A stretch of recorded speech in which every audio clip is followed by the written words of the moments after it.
Before being locked in the cave, Tae-Kyung used his spiritual sense to tell Tae-Kyung that he had provided everything he might need and wished him luck. Tae-Kyung also expressed concern for Tae-Kyung's weak and frail body when he was a child. Peng reminded Tae-Kyung of the incident with the 100-year-old ginseng, where the head physician almost harmed Tae-Kyung. Tae-Kyung expressed his frustration with the internal and external issues of the family, especially the secret meeting of the Mount Hang Sword sect, which worried him.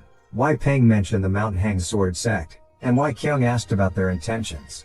Peng replied that he had dispatched men to find out. Tae-Kyung instructed Peng to inform them in the province of Shanxi to prepare for any potential conflict with the Mount Hang Sword sect. Meanwhile, Tae-Kyung completed his training and learned the spear technique. Due to repeated training, his strength, stamina, and agility had been raised by 1.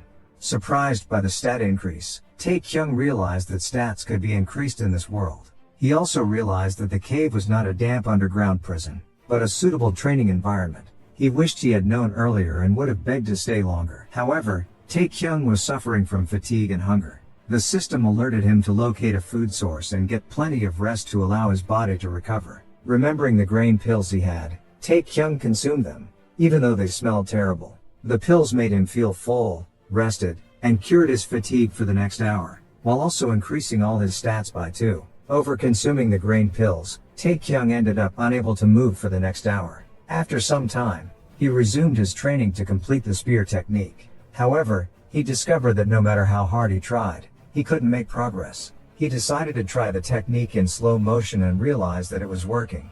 To his surprise, he found out that his foot technique had improved instead.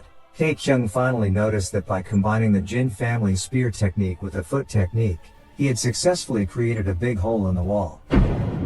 However, he had depleted all his chi and felt overwhelmed with fatigue and tiredness. The system alerted him that he had unlocked an achievement called One Body, One Mind and rewarded him. He had significantly increased his realm stages. In the real world, Jin Ho woke up in Tae-Kyung's bed, realizing that Tae-Kyung slept in the capsule. He tried to wake Tae-Kyung up and suggested going to eat hangover soup to sober up.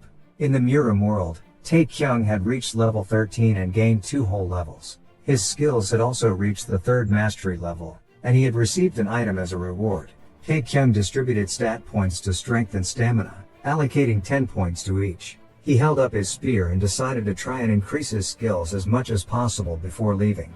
Tae-Kyung wondered if he could defeat the level 20 Hyuk Mu Jin with his current strength but quickly dismissed the thought due to the level difference. He focused on his training instead. The system alerted him that a new function called Training Mode was available. He could summon illusions of past opponents to train against. However, if the opponent was 10 levels higher than him, summoning them would not be possible. Tae-Kyung decided to summon an illusion of Mu Jin and adjusted his strength to half for training. However, he found it too weak and changed it back to 100%. During his training, Tae-Kyung realized even 100% of Mujin still very weak, so he installed both foot and spear technique on Mujin, then he started the training again. After multiple training battle deed, both his spear and foot techniques reached the 4th mastery level. Tae-Kyung thought that he could easily hunt down powerful opponents and reach level 30 within a week. Suddenly, Peng opened the door and informed Tae-Kyung that he needed to go to the Great Hall of Politics immediately.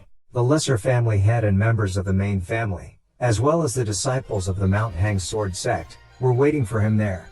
Tae-Kyung had a bad feeling about this but was stopped by Peng when he tried to escape.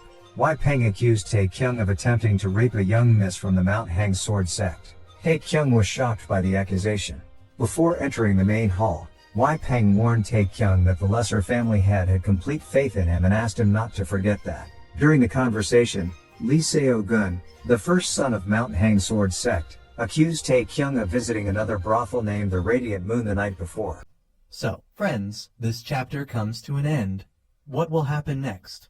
We'll uncover it in the next chapter. Don't forget to rate this chapter out of 10 in the comments. We'll see you in the next video. Until then, take care and goodbye. Don't forget to like the video and subscribe to the channel.